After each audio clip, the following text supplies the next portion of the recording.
جس دور پہ نازا تھی دنیا ہم وہ زمانہ بھول گئے، جس دور پہ نازا تھی دنیا ہم وہ زمانہ بھول گئے، اوروں کو جگانا یاد رہا خود ہوش میں آنا بھول گئے، منہ دیکھ لیا آئینے میں پر داغ نہ دیکھا سینے میں، منہ دیکھ لیا آئینے میں پر داغ نہ دیکھا سینے میں، دل ایسا لگایا جینے میں مرنے کو مسلمان بھول گئے، صدیق اکبر یار غار فاروق اعظم جانثار، صدیق اکبر یار غار فاروق اعظم جانثار، عثمان و علی حق کے شعار سب مان لو حق چار یار۔ محترم سامعین و سامعات، ہمیں اس بات پر فخر ہے کہ ہمارا تعلق حضرت ابو بکر کے ساتھ ہے، ہمیں اس بات پر فخر ہے کہ ہمارا تعلق حضرت عمر کے ساتھ ہے، ہمیں اس بات پر فخر ہے کہ ہمارا تعلق حضرت معاویہ کے ساتھ ہے، ہمیں اس بات پر فخر ہے کہ ہمارا تعلق حسین کے ساتھ ہے، لیکن صحابہ واجب الاحترام ہیں، ان کا تذکرہ خیر کے ساتھ کرنا لازم اور ضروری ہے۔ یہ وہ صحابہ ہیں جن کی تعریف قرآن نے فرمائی، قرآن کہتا ہے اولئک هم المفلحون، کہیں فرمایا اولئک هم الراشدون، کہیں فرمایا اولئک هم الفائزون، کہیں فرمایا اولئک هم الصادقون۔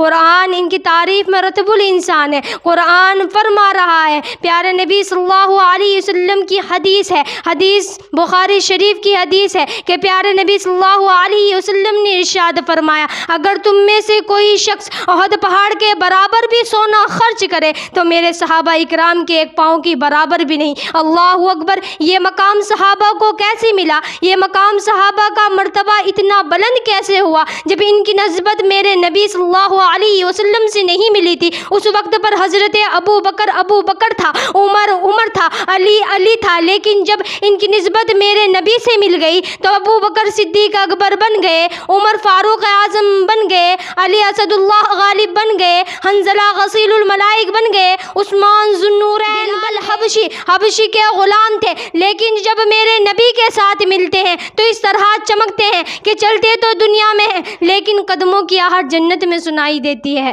پیارے نبی صلی اللہ علیہ وسلم نے فرمایا کہ میرے صحابہ ستاروں کے مانند ہیں، میں چاند ہوں تو میرے صحابہ ستارے ہیں۔ پیارے نبی صلی اللہ علیہ وسلم فرماتے اپنے باپ حضرت ابو بکر کو بلاؤ، 3 مرتبہ فرماتے ہیں۔ حضرت عائشہ فرماتی ہیں 3 مرتبہ کے سوال کے جواب میں نے کہا ہے کہ اللہ کے نبی میرے باپ حضرت ابو بکر بیمار ہے، آپ عمر کو حکم دے، عمر آئے اور آپ کے مصلی پر نماز پڑھائے۔ پیارے نبی صلی اللہ علیہ وسلم نے فرمایا عائشہ میں کیا کروں، میرا رب ابو بکر کے علاوہ میرے مصلی پر کسی اور کو کھڑے ہونے کی اجازت ہی نہیں دیتا۔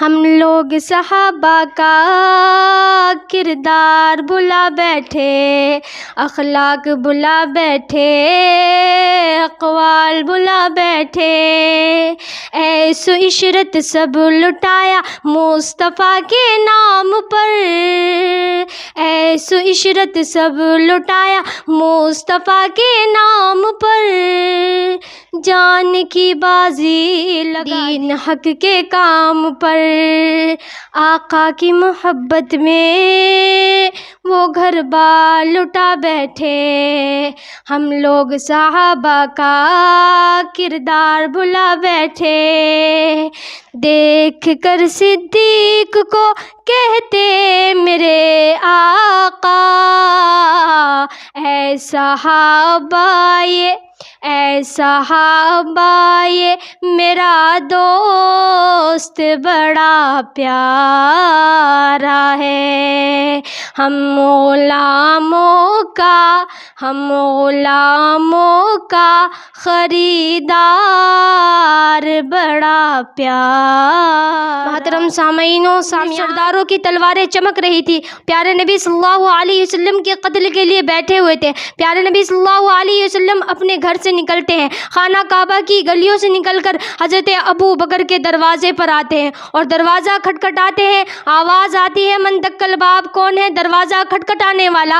تو اللہ کے نبی صلی اللہ علیہ وسلم فرماتے ہیں کہ میں محمد ہوں۔ جب یہ آواز حضرت ابو بکر کے کانوں میں پڑتی ہے تو حضرت ابو بکر اپنی حالت نہیں دیکھتے، ابو بکر اپنے پیروں میں جوتے کو نہیں دیکھتے، پیارے نبی صلی اللہ علیہ وسلم کی آواز سنتے ہی دروازے پر آتے ہیں اور قدموں میں گر جاتے ہیں، کہتے ہیں میرے ماں ماں باپ آپ کی جان پر قربان. اگر اللہ کے نبی آپ اگر حکم دے دیتے تو نوکر سر کے بل چل کر آ جاتا. آج آپ میرے دروازے پر آئے ہیں.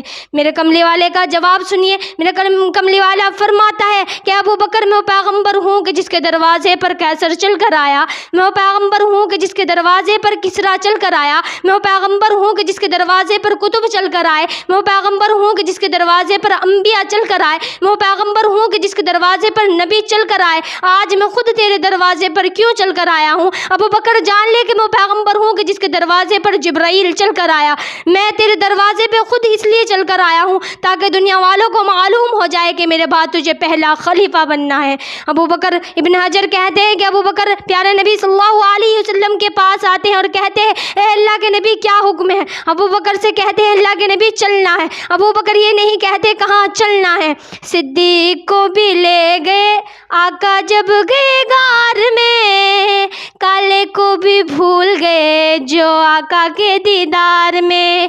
صدیق ہے با وفا نوکر میں صحابہ کی, نوکر میں صحابہ کی, نوکر میں صحابہ کی. آ مل کے نعرے لگا, آ مل کے نعرے لگا, نوکر میں صحابہ کی, نوکر میں صحابہ کی, نوکر میں صحابہ کی.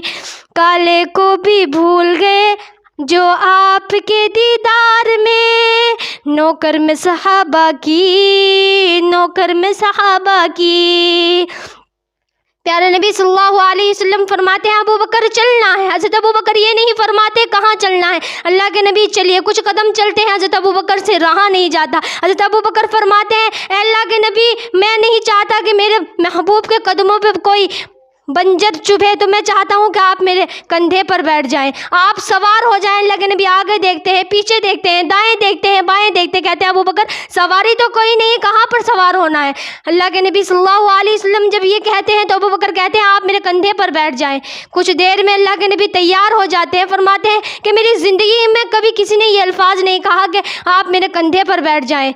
اللہ کے نبی صلی اللہ علیہ وسلم حضرت ابو بکر کے کندھوں پر بیٹھ جاتے ہیں. جب کندھے پر بیٹھ جاتے ہیں تو ابن حجر کہتا ہے کہ آج تک آپ نے یہ تو سنا ہوگا کہ پیارے نبی صلی اللہ علیہ وسلم کے کندھے پر مہر نبوت ہے, لیکن حضرت ابو بکر آپ کی عظمت پر قربان جاؤں, آپ کے اخلاق پر قربان جاؤں, آپ کے فعل پر قربان جاؤں, آپ کے فاعل پر قربان جاؤں, آپ کے کاندھوں پر تو وجود نبوت ہے. وہ پیغمبر تو نہ تھا, وہ پیغمبر تو نہ تھا, پیغمبر جیسا لگتا تھا, وہ دریا تھا مگر گہرا سمندر جیسا لگتا تھا. وہ پہلا مددگار, وہ پہلا صحابی, وہ پہلا مددگار, وہ پہلا صحابی, نبی نے جسے ہر قدم پہ دعا دی. وہ افضل البشر بعد الانبیاء, وہ افضل البشر بعد الانبیاء, وہ جانے صداقت, وہ جانے وفا. فرشتے اسی کی اداؤں پہ عاشق, اسی کی نماز و دعاؤں پہ عاشق. وہ نبیوں سے کمتر, اماموں سے اعلیٰ, وہ نبیوں سے کمتر, اماموں سے اعلیٰ, محمد سے ہر دم وفا کرنے والا حضرت ابو بکر.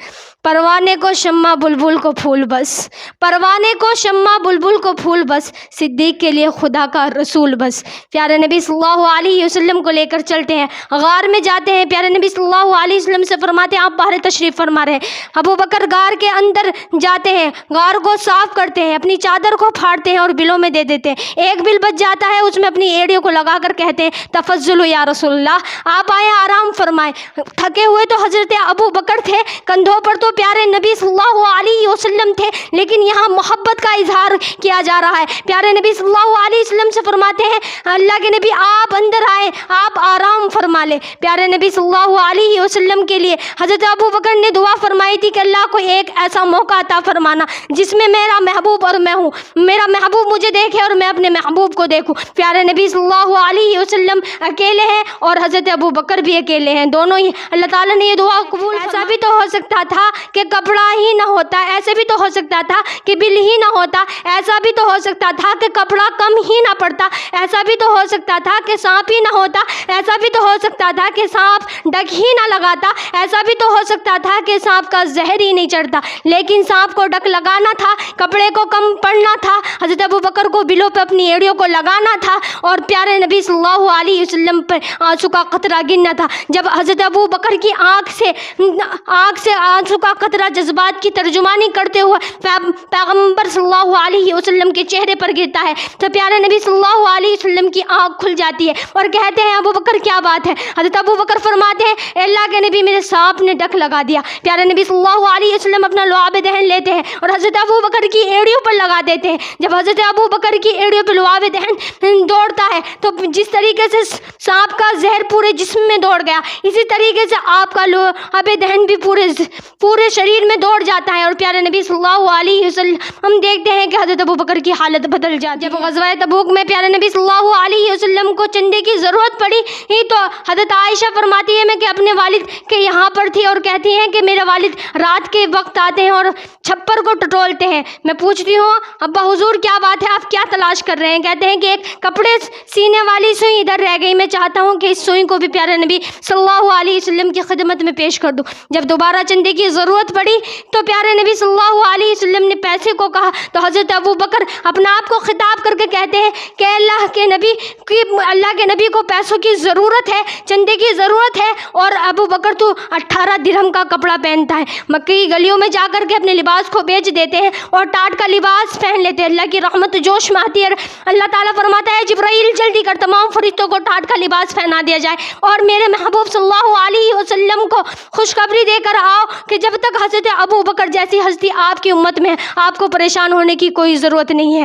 پیارے نبی صلی اللہ علیہ وسلم مسجد میں ہوتے ہیں، جب ابو بکر پیارے نبی صلی اللہ علیہ وسلم کے پاس جاتے ہیں تو کہتے ہیں جبرائیل آیا ہوا ہے۔ ابو بکر اللہ کے نبی جبرائیل کیوں؟ کہ اس لیے کہ آپ کا طرز عمل دیکھ کر پیارے اللہ تعالیٰ نے تمام فرشتوں کو ٹاٹ کا لباس پہنا دیا گیا ہے۔ آپ کی سنت پر عمل کرتے ہوئے جبرائیل بھی آج ٹاٹ کے لباس میں ہے۔ وقت کی قلت ہونے کی وجہ سے اپنی تقریر کو یہیں پر ختم کرتی ہوں۔ وما علینا الا البلاغ۔